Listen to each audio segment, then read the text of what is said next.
반갑습니다. 오늘은 대방광물 화엄경 10정품을 공부하는 시간입니다. 10정품 이러면 우리는 화엄경을 생각할 때는 화엄경은 월융한 경지에서 설해진 것이다. 그러면은 월융한 경지에서 설해졌다는 얘기가 뭔가 이러면은 화엄에서 월융이란 말이 자주 나오는데 예를 들면은 이렇게 얘기할 수가 있죠. 우리가 세상에는 유명한 사람을 들면은 예를 들기가 쉽습니다. 요리를 하는 사람 중에 백종원이라고 하는 사람이 있죠. 이 사람에게 가서 이제 사람들이 쭉 많이 가서 요리를 배운다 그러면 어떤 사람은 1학년 단계를 공부할 거고 어떤 사람은 2학년 단계를 공부할 겁니다. 어떤 사람은 3학년 단계를 공부하겠죠. 이렇게 공부를 해서 단계별로 공부하니까 단계가 나누어져 있는 것 같기도 하지만 그렇지만 이제 백종원 씨가 이해하는 요리의 개념 속에는 딱히 그렇게 나누어지는 건 아니에요. 다만 배우는 사람의 근기 때문에 그 내용을 나누었을 뿐입니다. 그러면 이제 이렇게 가르쳐 주는 사람의 그 마음 속에서는 그것이 이 십시는, 그러니까 화엄경으로 얘기하면 십시는 얕고 또 십주는 그거보다 더 높고 이런 것이 아닌 뭐냐면 십시는 믿음은 믿음의 값을 해야 하고 십주는 십주의 값을 해서 그래서 그것들이 동시에 갖추어져 있지만 그 상대에 따라서 시간별로 상황별로 나누어서 이야기를 해주게 돼 있어요. 그렇게 해서 원래 월융한 상태에서 완전히 갖추어져 있는 상태에서 그 상황에 맞게 그 부분을 하지만 듣는 사람은 부분으로 듣지만은 설하는 사람은 전체 중에 한 부분을 얘기하는 겁니다. 그러면서 전체의 한 부분을 얘기하면서 사실은 전체의 전체를 얘기하는 마음으로 하는 겁니다. 화엄경은 그러니까 그런 이제 그 부분을 보면서도 전체에 대한 감각을 갖습니다. 화엄경은 이제 7처 9회의 설법이 있는데 7처 9회라는 것은 뭐냐면 처소가 설법이 이루어진 장소가 7군데 그리고 이 법회가 열린 횟수가 9번 그래서 7처 9회 처음에 보리도량 두 번째가 보광명전이죠. 그 다음에 세 번째가 도리천, 우리가 제석천이라고 하는 곳입니다. 네 번째 법회가 열린 데가 야마천. 그 다음에 도솔천이 있죠. 도리천, 야마천, 도솔천이 있고 그 위에 타화자재천, 여기는 욕계천입니다. 그 다음에 욕계천을 지나서 다시 더 높은 경지에 십정품을 설하는 단계에서 두 번째 설법을 했던 이 보광명전으로 돌아옵니다. 그 다음에 또 이세간품이라고 하는 굉장히 큰 품을 설하는 그 자리에서도 다시 보광명전에서 그대로 설해요. 그러면은 왜 그렇게 보광명전은 3번을 설하게 됩니다. 4번, 그리고 맨 마지막은 서다름이라는 곳에서 이제 그 법회가 이루어집니다. 그러면은 여기에서 이 보광명전이라고 하는 것이 이제 이 어떤 뜻을 가지고 있냐면은 보광명전이라고 하는 이 처소에 대한 이름을 설명하는 데는 전통적으로 3가지의 뜻을 가지고 있습니다. 어떤 뜻을 가지고 있느냐 하면 첫 번째, 넓을 보자의 광명, 보광명전인데 이 보광명전이 칠보로 이루어진 이 전각이다. 그래서 실보로 이루어진, 보배로 이루어진 전각이 그 보배의 광명이 그 빛을 발하면서 온 세계에 두루 쫙 미친다는 그런 의미에서 보광명전 이렇게 얘기도 하고요. 그러니까 보광명전의 재료가 보물이고 보석들이고 그 보석의 광명이 온 세계에 온 법계에 들어온다 해서 보광명전. 두 번째 의미는 보광명전에 앉아서 부처님이 방광을 하십니다. 그래서 방광을 해서 빛을 이렇게 이게 내시니까 부처님의 방광은 다리에서도 이게 나고 그 다음에 막 이렇게 나중에는 이제 이게 정수리에서도 나고 이러죠. 미간에서도 이렇게 광명이 납니다. 자, 이렇게 광명이 나는데 광명이라는 거는 이게 불교에서는 무엇을 비유한 것이냐면은 지혜를 비유한 거예요.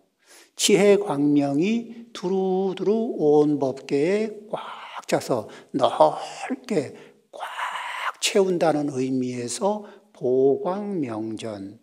방광, 이게 부처님의 지혜 광명이 온 세계에 두루하는 그러한 빛을 발한 장소다 해서 보광명전. 이렇게도 얘기한다는 거예요. 또 한 번, 또 이제 보광명전은 뭐냐면 보법을 설해서, 보법이라는 건 원륭한 법이죠. 원륭한 법을 설해서 그 원륭한 법의 그 법문의 광명이 온 법계에 들어온다. 이런 뜻으로 또 보광명전 이렇게 얘기를 합니다. 어쨌든 그러면은 이 보광명전에서 설해진 십정, 십통, 십인품, 아승지품, 열애수량품, 그리고 보살주처품, 열애십신 상해품, 열애수호 공덕품, 보현행품, 열의 출연품, 이렇게 11품이 여기에서 설해지죠.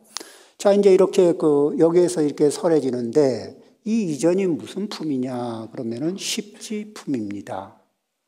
화엄경 공부는 어떻게 이루어지는 것이냐 하면은 십지품에서 이게 기본 공부가 완성이 되는데 십지품까지 올라올 때는 각각의 초지, 2지, 3지 또는 10주를 할 때는 초주, 2주, 3주 이런 공부를 하거든. 그래서 부분을 잘라서 공부를 해요. 그러면 십정품에 와서는 이제 이 십정품부터 십정, 십통, 십인품, 아승지품, 열애수량품, 보살주처품까지가 등각의 지위에서 등각 법문입니다. 그러면은 이 등각 법문이 어떤 내용이냐, 무엇을 하는 거냐, 그러면은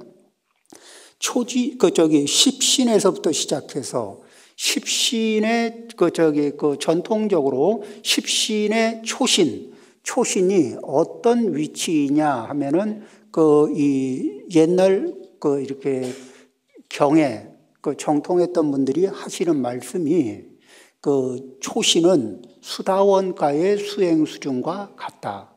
다만 발심의 특징이 다르다. 수행의 수준은 수다원이지만 발심은 성불을 목표로 발심을 한 거라는 거죠.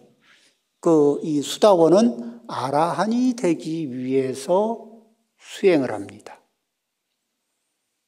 그런데 초신위의 보살은 성불을 하기 위해서 공부를 합니다.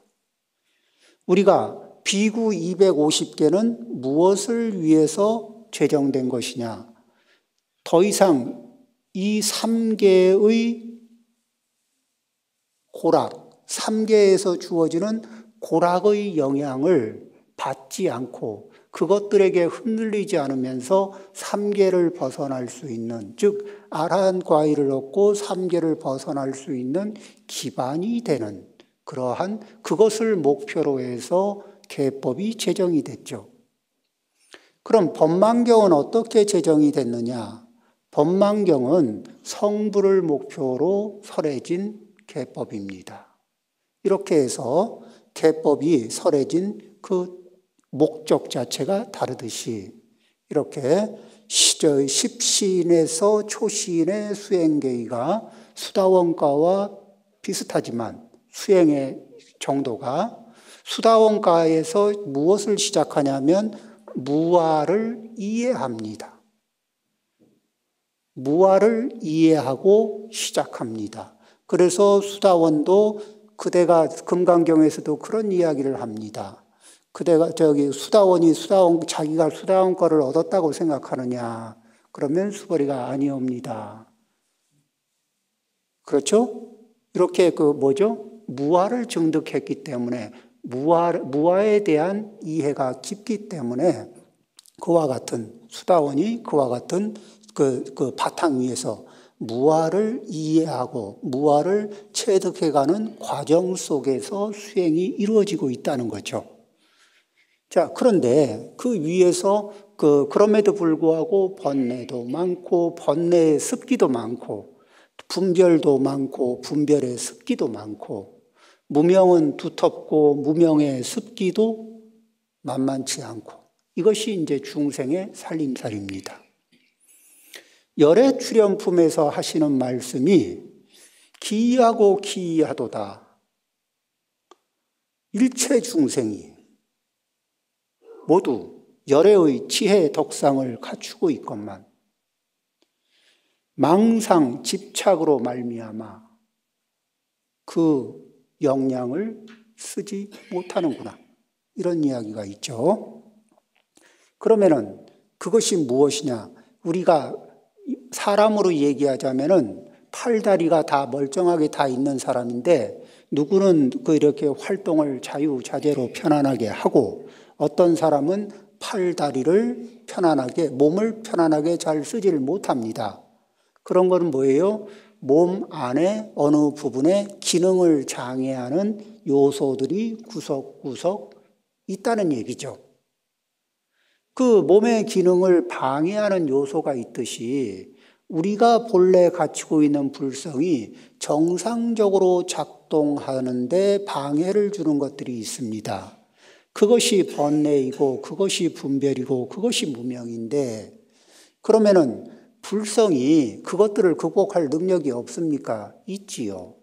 그런데 왜 중생은 중생 노릇을 합니까? 간단합니다. 중생은 자기 번뇌에 집착하고 그래서 자기 번뇌를 놓아주질 않습니다.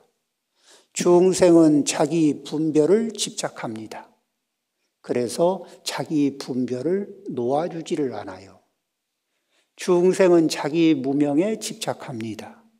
그래서 그 무명을 놓아주지를 않아요. 그러니까 자기가 놓질 않고 자기가 극복할 생각이 없으니까 아무리 본래 불성을 갖추고 있어도 그 불성이 작용을 하지를 못하는 겁니다. 자, 그러면은 이제 여기에서 이 보광명전은 무엇을 얘기하는 거냐면은 처음에 신심이 그 보광명전 초신 그러니까 처음에 제2회 때 그 열애명호 사성제 광명각품 이렇게 세 품은 무엇을 보여주는 거냐면 열애의 과덕을 보여주는 것도 되지만은 그 열애의 이게 성취된 구경지의 위치를 보여줘요. 그리고 구경지는 무엇과 시각이 본각과 만나는 자리에 시각이 본각과 만나는 자리가 구경각이죠. 구경각을 바라보면서 중생이 자기의 불성, 자기 본성의 본각을 꿈틀거리게 하고 그러면서 부처님의 과위를 신뢰하면서 그래서 믿음이 이제 저 과위를 얻을 수 있는 그 불성이 움직이기 시작하는데 수행은 왜 하느냐?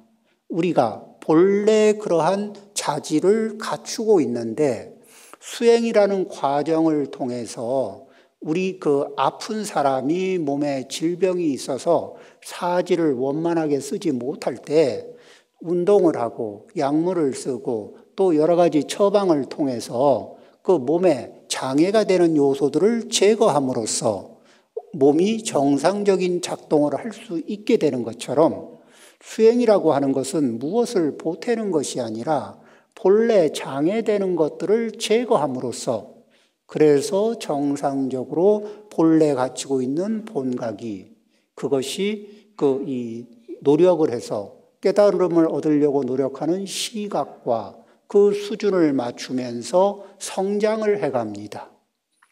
이렇게 차츰차츰 성장을 해서 완성된 시각이 완성된 본각과 완전한 경지에서 만나게 되면 그때가 구경각이죠. 구경각은 뭔가를 새로 얻은 것이 아니라 본래 있는 것이 완전하게 드러나는 상태인데 이렇게 이제 십신의 경지에서 그렇게 시작하고 그러면서 쭉 십지까지 올라옵니다. 십지까지 올라오는데 각각의 지위에서는 각각의 수행을 마치고 뜸을 들이는 시간이 있어요. 그 다음 경지로 올라가기 위해서 뜸을 들이는 시간이 있습니다. 그런데 십지에서는 그 승진이라고 하는 뜸을 들이는 법문이 따로 없어요. 그리고 바로 이 십정품으로 넘어옵니다. 그럼 이 십정품이 하는 그 십정품, 십통품, 십인품 이쪽에서 설해지는 법문의 특징은 무엇이냐면은 다른 게 아니에요.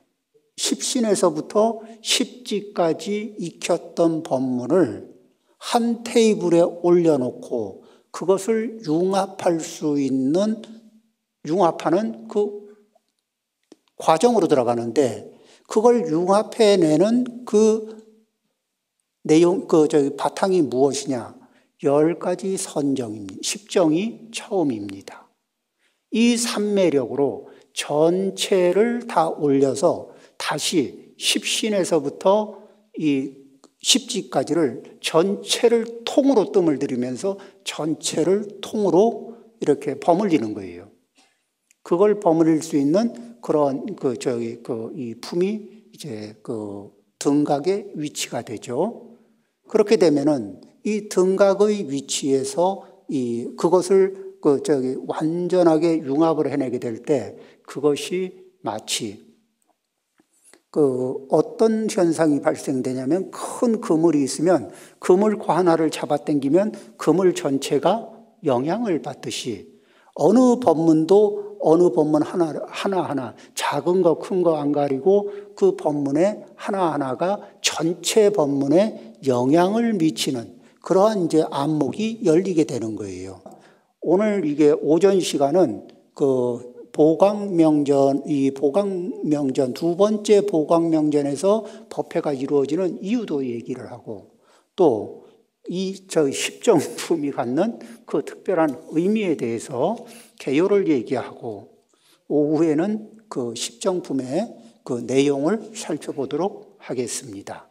화엄경에서 이 십지품은 그러면은 십정품부터 이 6품은 등각을 설명하는 내용이라 그랬는데 그런데 왜 그러면은 보면은 십주, 십행, 십회양, 십지, 등각, 묘각 이러면은 따로 나누지 않고 이 뒤에 나오는 불부사의품, 열애수호 공덕품까지 이렇게 세 품을 이렇게 해서 뭐냐면 거기가 묘각의 자리를 설명하는 내용인데 그러면은 왜 부처님의 자리와 등각의 자리를 한 묶음으로 놨느냐? 좀 나눠서 법회를 나눠서 해야 되지 않느냐? 이런 얘기를 하거든요.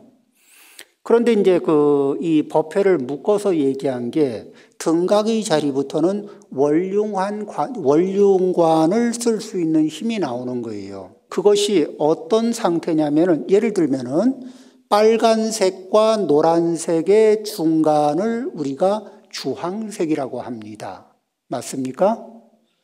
그런데 빨간색의 이 색이 빨간색과 노란색이 중간이 주황색인데 완전히 빨간색의 색하고는 다르게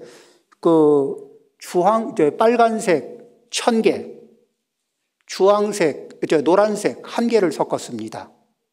자, 잉크를 빨간 잉크 1000개, 빨간 잉크 10,000개, 요 정도의 그 노란 잉크 1개를 섞었어요. 그렇게 섞어서 이렇게 색을 내보면은 어떻습니까? 노란 잉크 하나가 들어갔으니까 완전한 빨간색은 아니죠.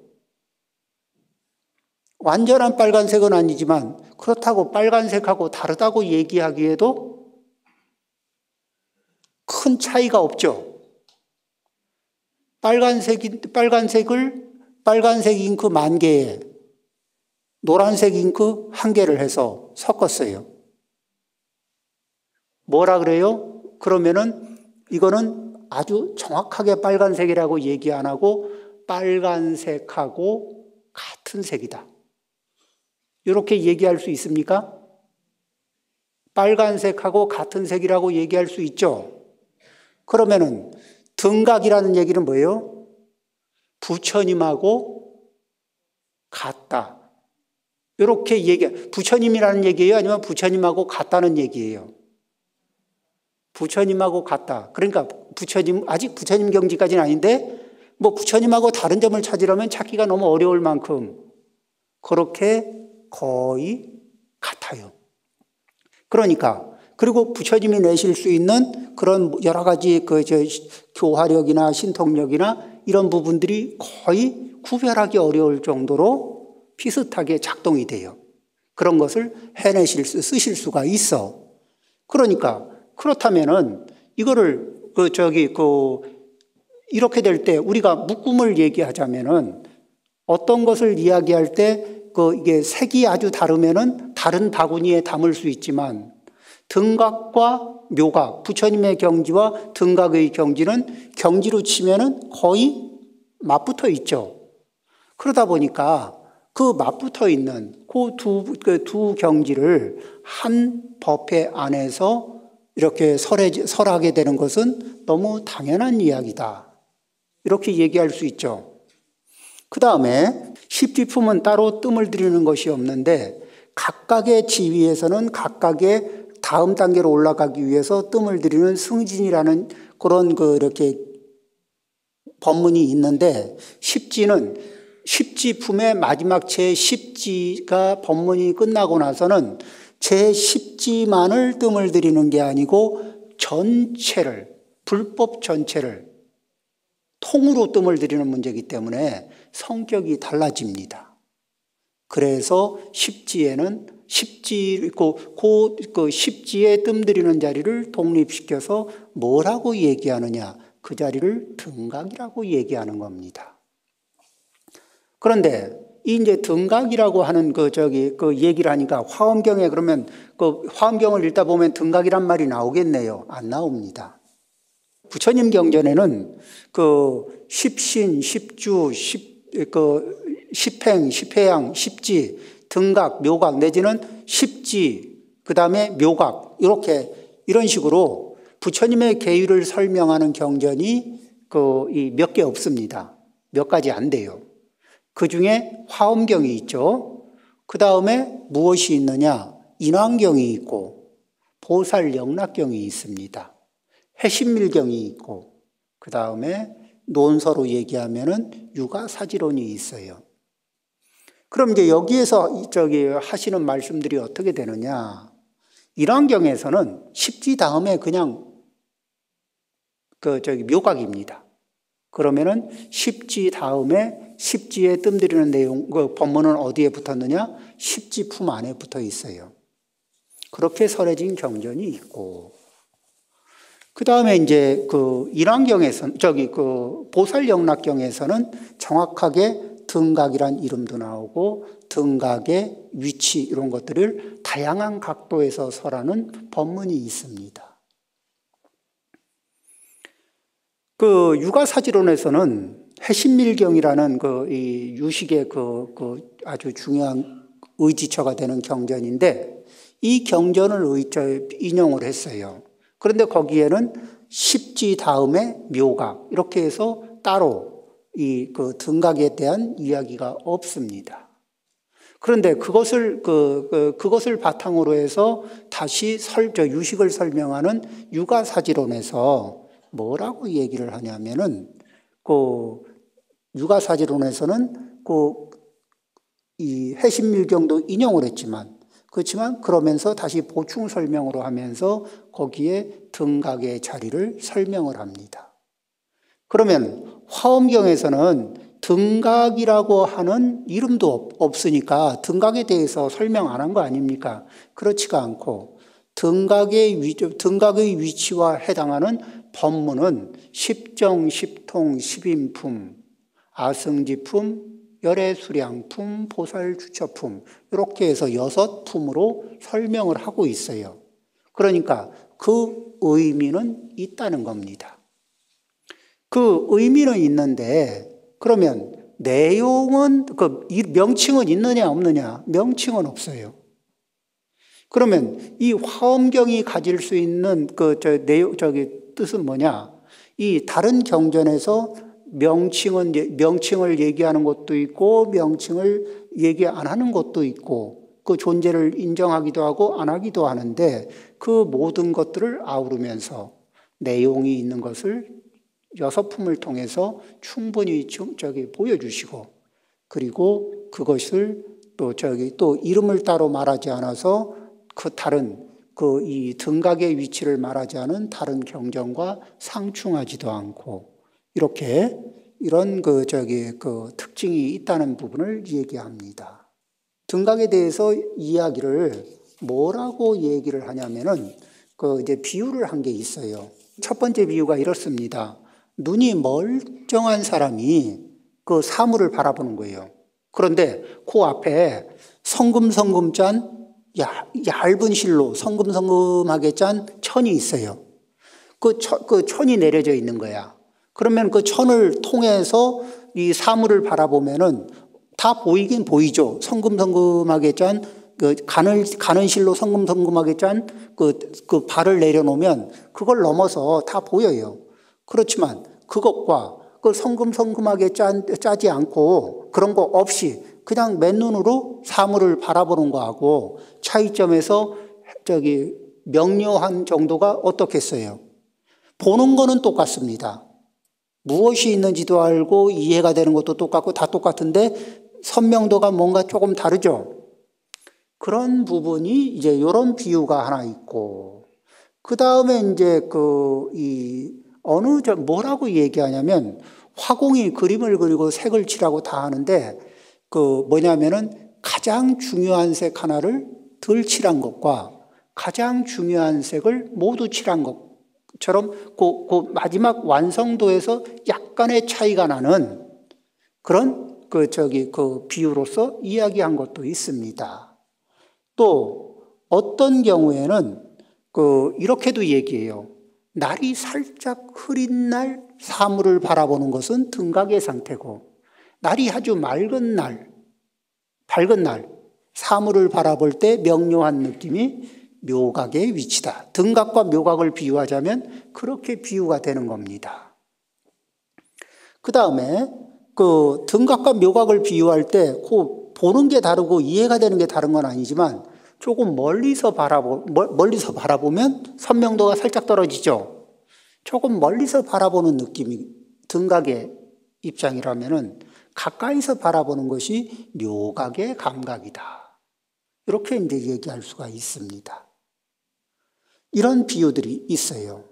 그 다음에 그러니까 등각과 묘각에 약간의 차이가 발생이 되는데 약간 발생되는 그 차이를 이해시키기 위해서 예쁜들이 엄청 노력을 많이 하셨어요. 자, 이야기가 좀 이렇게 좀 무거운가요? 자, 특별한 일은 없지만 박수 한번 치고.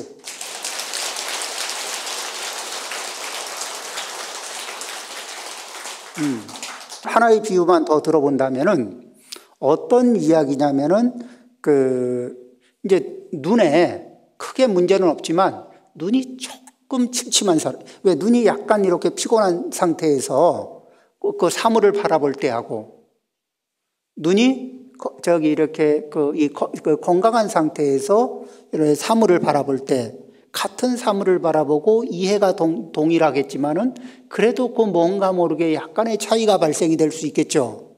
그런 정도로 이렇게 이제 비유해서 설명을 합니다. 그러니까 이 등각과 묘각은 뭐예요? 이렇게 해서 이제 무엇을 완성시켜 나가냐면은 등각의 자리는 이 십신에서부터 등각까지는 불과를 이루기 위한 부처님의 과의를 증득하기 위한 인행, 뭐죠? 원인과 결과 중에서 원인의 위치에서 원인의 조건들이 꽉 찬 자리예요. 그리고 그 원인의 조건들이 이제 상호작용을 일으키면서 완성되어 있는 상태입니다. 이렇게 이 완성된 자리에서 바라보는, 그래서 거의 부처님과 같은데 여기에서 이제 이 상태에서 어떻게 업그레이드를 해야, 어떻게 정진을 해야 그 한층 남은 그 벽을 돌파하고 부처님의 경지로 진입할 수 있느냐. 요런 이제 마지막 이 관문이 되는 공부, 요 부분에 대한 미천을 지금 이제 얘기하는 것이 십정품부터 이루어지는 내용입니다. 그러면 우리는 어떻게 공부를 하느냐? 일반 이제 이렇게 불자님들은 화엄경을 공부할 때 신심을 일으켜야 돼요. 어떻게 신심을 일으키느냐? 그냥 내가 생으로 신심을 일으키면 일어나느냐? 안 일어나죠. 그러면은 어떻게 일어나요? 세주묘원품에서부터 비로자나품까지가 부처님이 성도하시면서 보여주시는 장엄한 모습입니다. 내 삶의 목표이고 내가 성취할 궁극의 경지를 이 부처님이 세계 세주묘원품에서부터 이 비로자나품까지 해서 보여줍니다. 그래서 그러면 어떻게 의지하고 나갈까요? 이렇게 물어볼 적에 열의 명호, 사성제. 열의 명호, 부처님의 명호를 하나하나 들면서 어느 나라에서는 이렇게 부르고 저렇게 부르고, 또 사성제품은 어느 세계에서는 뭐라고 사성제를 부르고 뭐라고 사성제를 얘기하고 이렇게 얘기하는데, 그 얘기들을 쭉 따라서 들어보면은 어떤 내용이냐? 그러면 사성제가 참 다양한데 중생은 각각 자기 번뇌가 강한 것에 따라서 자기의 사성제가 있는 법입니다. 분노가 심한 사람에게는 분노를 중심으로 하는 사성제가 작동이 되어야 될 거고, 탐욕이 많은 사람은 탐욕을 중심으로 해서 탐욕을 극복하는 사성제가 있을 거고, 그렇겠죠. 그래서 화엄경에 왜 그렇게 많은 사성제의 이름이 있는가? 그 모든 내용들을 살펴보면서 그 내용이 뭐예요? 이런 것이 내 본성에, 본각 안에는 이미 그런 것들이 다 갖추어져 있는데 그것을 자각합니다. 자각하고 갖추어져 있지만 작동하지 않는 것을 안타까워하고, 그리고 그 마음으로 작동을 시켜야 되겠는데 어떻게 작동을 시키면 좋을지 모르겠다, 이런 안타까운 마음이 있을 때, 그래서 보살 문명품에서 이 문수보살이 질문을 합니다. 여러 보살님들에게 질문을 다양하게 해요. 그럴 때 그 질문이 나의 질문이 되게, 십신의 특징은 어떤 것이 있느냐? 신락, 그리고 호기심입니다. 믿고 좋아하는 겁니다. 열애의 경지를, 부처님의 경지를 믿고 좋아해요. 그리고 궁금해합니다. 호기심을 갖습니다. 어떻게 하면 할 수 있지? 어떻게 하면 나도 될 수 있지? 그리고 당장 부처님이 되지는 못해도 한 단계 업그레이드는 어떻게 하면 할 수 있지? 이렇게 호기심을 갖고 궁금증을 갖습니다. 이렇게 강한 호기심, 강한 궁금증을 갖게 되면은 문수보살님이 하나하나 묻고 각각의 보살들이 하나하나 대답을 해주는 그 내용이 나의 질문이 되고 나의 해답이 되는 겁니다.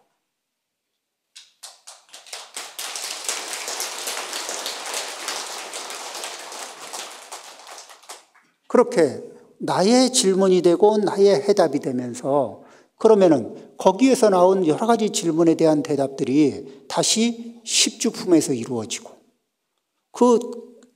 이 십신에서 품에서 이렇게 했던 질문들이 그 질문에 대한 답이 십행으로 답을 하고 십회양으로 답을 하고 십지로 답을 하는 거예요. 그러니까 우리는 무엇을 배울 수 있냐? 호기심이 가는 것을 배울 수 있습니다. 내가 좋아하고 호기심을 가져야만 배워집니다. 좋아하지도 않고 호기심도 없는 것은 아무리 내 곁을 스쳐가도 인연이 없습니다. 그래서 이 십신품에서 우리는 보살 문명품 또 정행품 이와 같은 경전에서 우리는 믿음도 일으키고 좋아하는 마음도 일으키고 그리고 호기심도 일으켜서 우리의 일상생활에서 내 신구의 삼업을 잘 활용하는 그러한 묘한 지혜를 작동시키면서 우리는 우리가 가지고 있는 본래 본각의 자리를 움직였어요. 그렇게 해서 부처님의 경지, 묘각, 구경지까지 다다르려고 노력을 하는 이 인간의 이 번뇌에 찌든 그래서 초라한 인간이 어디까지 위대해질 수 있는가를 보여주는 경전, 화엄경입니다. 이렇게 해서 개요는 여기에서 마치고 오후에는 십정품의 10가지 선정이 어떤 내용인지에 대해서 살펴보는 시간을 갖겠습니다. 마치겠습니다.